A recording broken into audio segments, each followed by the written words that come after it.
Hello again YouTube, Mad Dog here. Welcome back to my channel.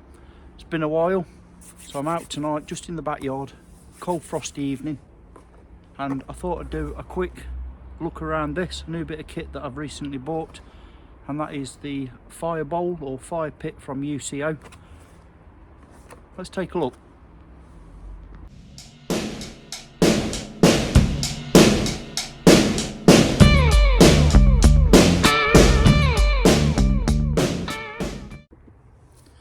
Welcome back. So as stated, we're going to be having a little go with this portable fire pit from UCO.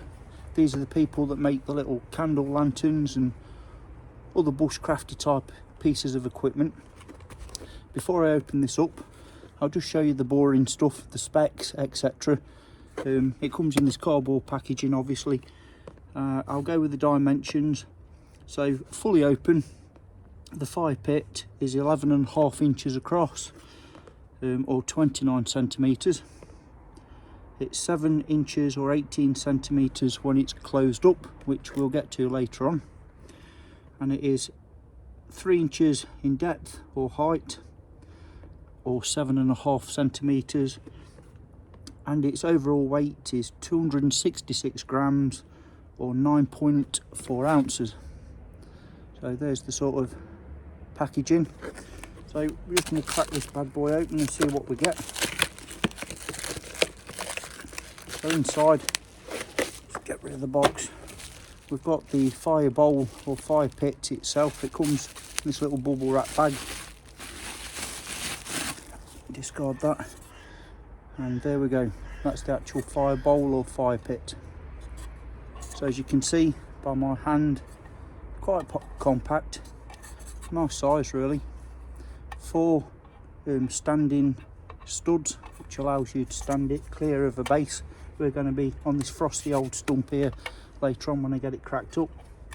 And then to open it out, it just opens out like a flower in bloom there. So that becomes the fire bowl or fire pit. From the offset, one thing I've noticed, and again this is all opinion based, is the 4 studs which become the stands are actually riveted in, so they're a permanent attachment. Personally, I would have liked to have seen that where you can unscrew those, so that when you're backpacking it you can get rid of those studs and it will stow away more flush, if that makes sense. To me that's just something that's going to get snarled up, but we'll go with what we've got for now. So without further ado, bring on some fat wood and we'll get this fired up. Okay, so I've got some fat wood coarsely shaved into the bowl, and one of my antler ferro rod sets here, and let's see if we can't get it going. Okay, there we go. I've got some kindling just to the side of me here, so no fuss, no muss, we get that on. I have to split this wood because everything over here in the UK is either frozen or wet at the moment, depending where you are currently in the UK. It's about -3 where I am in the Midlands at the moment. So we're just experiencing the first chills of winter. Quite nice in a strange sort of way really. Everything's just been absolutely wet, so for everything to be frozen and solid again makes a nice change. So I'll get this established and we'll take it from there. Stay with me.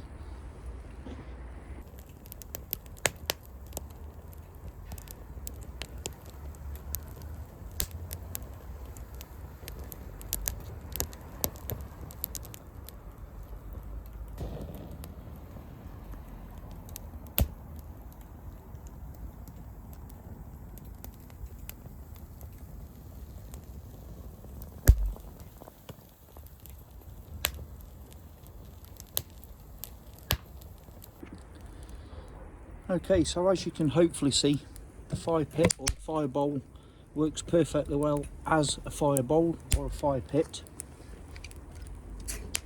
And I've got my zebra pot here with some water in it, which I intend to boil. I could go ahead and place that directly in the coals. A bit unstable, a bit precarious, but it can be done. You could always put a tripod over the entire thing and hang your pot over this, or simply drop a grill across the entirety, you know, a barbecue grill, that type of thing.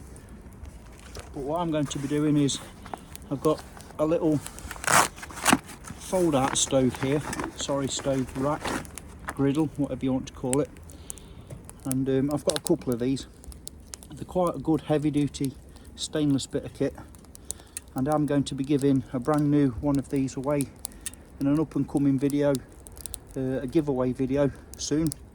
So I'm intending on putting my pot on that, but as you can see, the bowl is wider currently than the actual rack.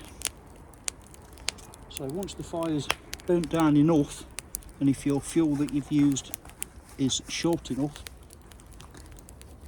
or it's gone to coal, we can go ahead, take our gloves obviously, and start to close up the bowl.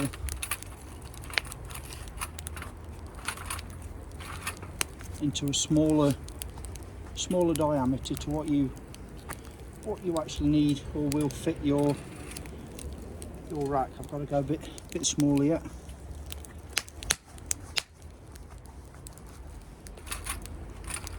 I think my wood is still too long at the moment, so I'll just have a poke about. Just lift some of this longer stuff up. Hopefully that will allow me to close that bad boy up a little ways.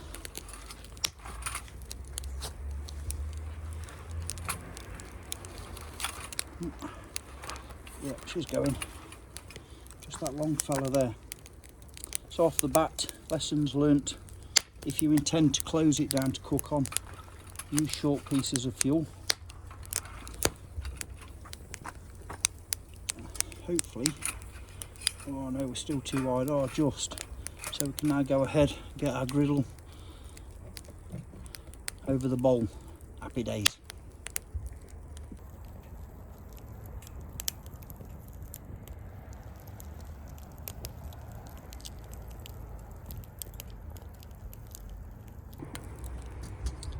Okay, let's bring on our pan. Beautiful.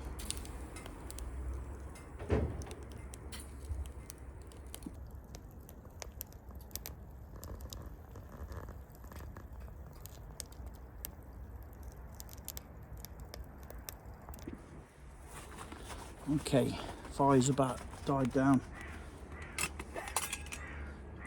Water's good for coffee. Let's have a brew.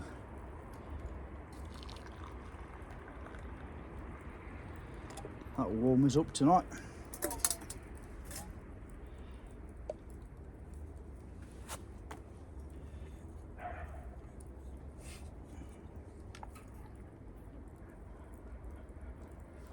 Oh, yes. So the fire bowl or fire pit's done its job. Using the griddle across it, obviously you can cook meat directly on that. Now the coals have burnt down to coals. Oh, that's nice. That's a nice brew. We can also then go ahead. The lighting's starting to beat me, so I'll wrap up in a minute. I'll show you one or two other little bits in the garage once I've finished. But we can go ahead then and take our griddle off the bowl, which is sliding around on this now wet and slippy log. But what we can also do then is close the bowl right up as far as the coals will allow us, and that becomes like an oven. That is seriously hot in there, which means then obviously you can then put your pan directly on there if you want to low simmer or cook something slowly and control the heat, because you've minimized the airflow in. Hot coals, happy days. That for me is quite cool actually. Again, this is a learning curve for me. I've not used one of these before, as you can see. But up to now I think it's a good little bit of kit to play with. What I will add is, obviously it comes in a cardboard box and a bubble wrap bag. when it's cool, I'm going to be adding it into one of my cotton bags, as always with most of my cooking kit, because it's a multi-use item. I will do a video on why I carry these and demonstrate the reasons why in a future video. 100% cotton bag helps keep all the soot and everything away from everything else, and if you choose to carry something else in your fire bowl, it contains it all together. So that's what I'm going to do with mine. Anyway, for now I'm going to wrap up out here, because as you can see the light's beating me. Let the fire pit cool, we'll take it in the garage where the lighting is better, and we'll have a bit of a wash up, one or two other little points, and we'll call it at that. Stay with me. Welcome back. So as you can see, back inside the garage, the lighting did start to beat me. The fire pit is now cold to touch, and as far as timing, how long, the coffee that I made, okay, it's still warm, so it's still warm, and that's, whoops, nearly knocked it over, that's the same coffee that I made up in the yard. So I'm talking 5 minutes. That was up there in -3, the coffee, so it gives you a clue, once you've emptied the coals, how long this thing takes to cool. It is relatively quick. It's cold to touch completely now, and there is some distortion in the hinges, but it does, with a little persuasion, still fold back down to its original form, and I dare say with more use this will get better, not worse. Partly due to my inexperience with this, partly due to the newness and the tolerances, etc. I think with time, as the flower petals, if you like, loosen up, that'll actually get better, and it also means that it'll allow more airflow through the gaps that are created, which I personally think will make it more efficient, especially when you've closed the thing up and using it as a coal cooker. So the other thing that I found is there's a bit of a recess. I don't know if this is picking up in here, and that fits like a Trangier alcohol stove, just nice. So you could also use this just as a windbreak for your Trangier, or a way of supporting a pot over that. You could light your Trangier up, close it down, get your cook pot, your vessel on top of there, or your grid, you know, your griddle, whatever you choose to do. That would also work, and that would make a nice carry kit, you know, with all of that together. Just before I close as well, moving on, the heavy duty sort of, it's only small, but it is heavy duty, so it's quite weighty. It's not ultra lightweight hiking kit, but if you're going out for a long weekend, bushcrafting or wild camping, this is a good strong heavy duty piece of kit. And now I've got a brand new one over behind me here in the pile of stuff that I'm accruing for an up and coming giveaway. So if you want one of those, keep your eyes open, because it will be included in that giveaway. Not sure when, or you know, whenever yet, but it's on the cards. Furthermore, like I say, once this thing is closed down, it says once it's closed down, you've still got the studs, which for me, not being able to unscrew those is a bit of a bind. However, for me, I'm going to put it in a cotton bag, 100% cotton bag, maybe with a fire lighting kit, a simple brew kit, I'm not sure yet, but that will go in there and help the legs not bind up as well. And just on the footnote, I've got this old GPM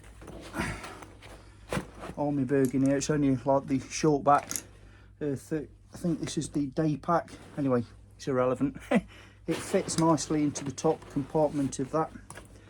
And you can zip this up dead easy. It says if he hasn't got threads all snarled up in the zip. There we go. So it takes minimal room. You know, if you want something, this I would class as a day or a very basic weekend pack. I could get away with the bare bones in here if I'm doing like the 5Cs or the 10Cs, down and dirty bushcraft, wild camping. But if I'm smoothing it, I'd want a bigger bag, but you can carry it in there. And like I say, I think it weighs 266, was it grams, something like that. So it's not a heavy bit of kit, but with it not folding completely flat, for me and those studs, is probably the only downside to this bit of kit. So before closing, I'll just talk about the thing that we all don't like to talk about, and that's price. I got this from, where did I get this from now? I didn't get it from Heine Haynes, I got it from Springfields, Andy. It was Springfields. Old age. I didn't get it from Heine Haynes, I got it from, was it Bushcraft Lab? It escapes me now, but I got it at £18 all in. So it's not dirt cheap, but it is stainless steel, and there's a lot of intricate sort of pieces of stainless steel that have gone into this. And it does, if you want to stealth camp, or I won't say stealth camp, if you want to wild camp and leave no trace without a fire or fire pit, this could be an answer, because I've used it on my stump and all it did was melt the frost. It didn't leave a scorch mark. It was really good for that. I emptied the coals out into my other fire pit, and so if you want to leave no trace and just have a small footprint, a small low-key fire, yeah, really good, why not? And I like the versatility of being able to close it up, which for me, with practice, would mean that I can control the heat, the stage of burn on the fuel. So when it's really down to coals or ashes almost, I can keep things warm and simmering on that without a roaring fire, and then open it up, rekindle the fire, get myself warm and enjoy the flames, you know, why not? Anyway, that's my little overview of the UCO portable fire kit. I hope you enjoyed it. I know it's been a while since I've uploaded, but been busy with various things, and for me YouTube's a bit of a hobby, so it is what it is. I'm hoping to do more soon, so thank you all very much for your continued support. My channel has even grown, even though I've not uploaded much. Maybe that's why. But until next time, I appreciate you all. Take care out there, stay warm, stay safe, stay happy. Mad Dog signing off. Yeah.